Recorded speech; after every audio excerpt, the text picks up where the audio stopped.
Em tempos de escassez de água, comissões votam projetos para incentivar a reutilização. A rolagem da dívida dos estados pode afetar os servidores públicos? E CPI do assassinato de jovens começa a discutir o relatório final.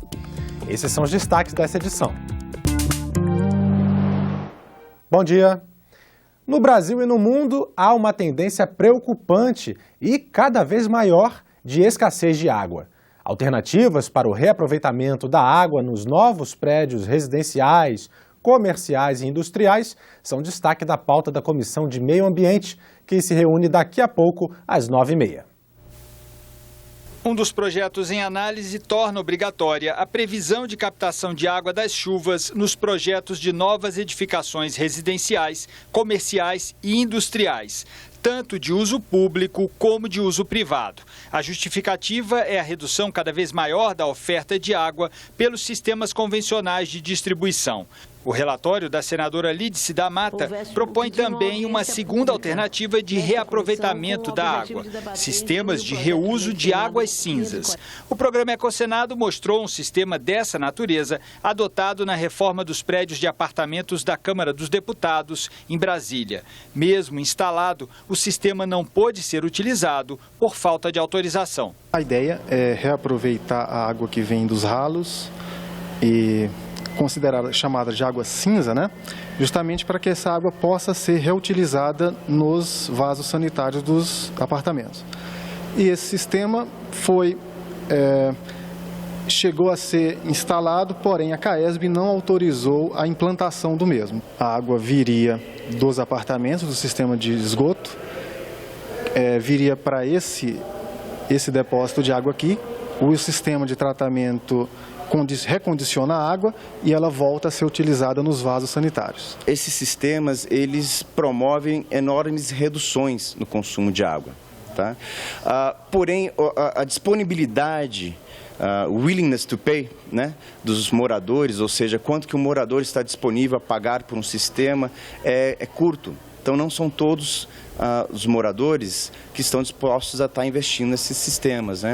Isso indica que é necessário incentivos por parte do governo, tanto em normatização, regulamentação do uso não potável de água, como também incentivos fiscais para tentar incentivar a população, a sociedade em geral, em estar utilizando essas fontes alternativas de água.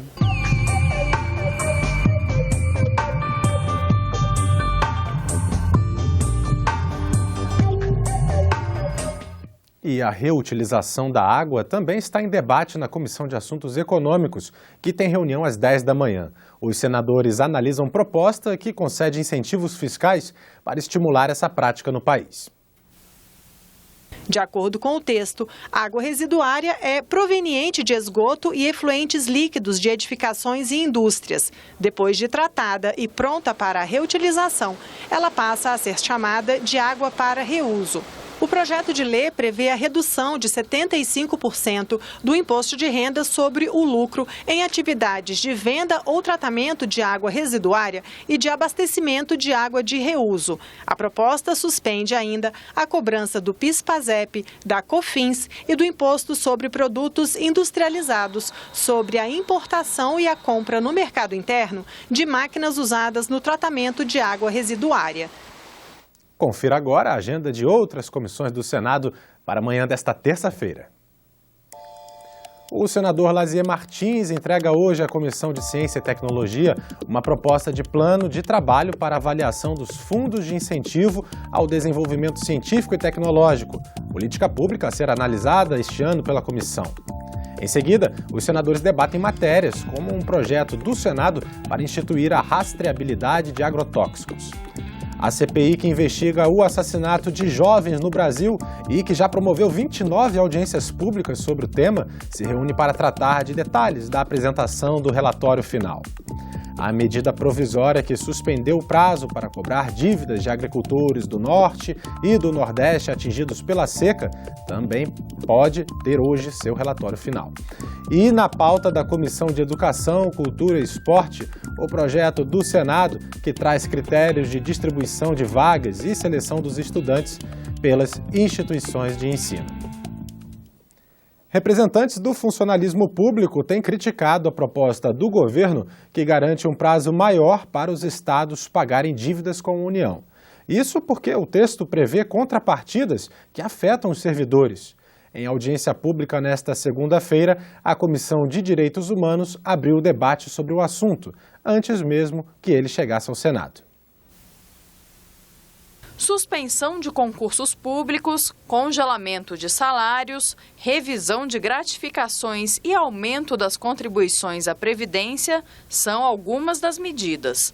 O projeto, que faz parte do ajuste fiscal do governo, está pronto para ser votado na Câmara. O projeto ataca os servidores, alonga a dívida para dar um certo respiro aos atuais governadores, em parte, e contém armadilhas. Dá aí uma garantia de remuneração para a sobra de caixa dos bancos. O texto concede mais 20 anos para os estados pagarem suas dívidas com a União e mais 10 para as dívidas com o Banco Nacional de Desenvolvimento Econômico e Social, o BNDES, e deixa a critério dos estados aderir ou não ao acordo. Para falar dos impactos que essa renegociação das dívidas estaduais traz aos servidores, foram convidados representantes de várias entidades do funcionalismo público, como sindicatos, associações e confederações.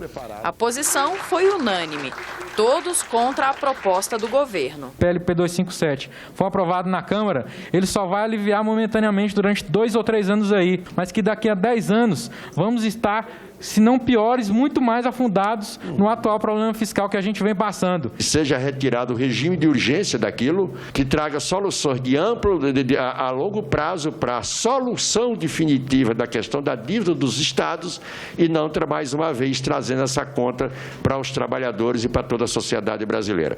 Esse movimento que está sendo feito pelo servidor público não deve ser só do servidor público. Devemos envolver outras categorias, porque nós vamos ser prejudicados também.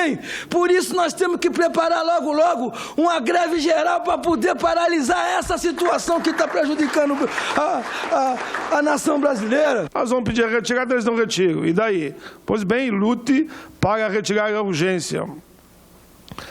Retirar da urgência, se for a votação, lutar pela rejeição.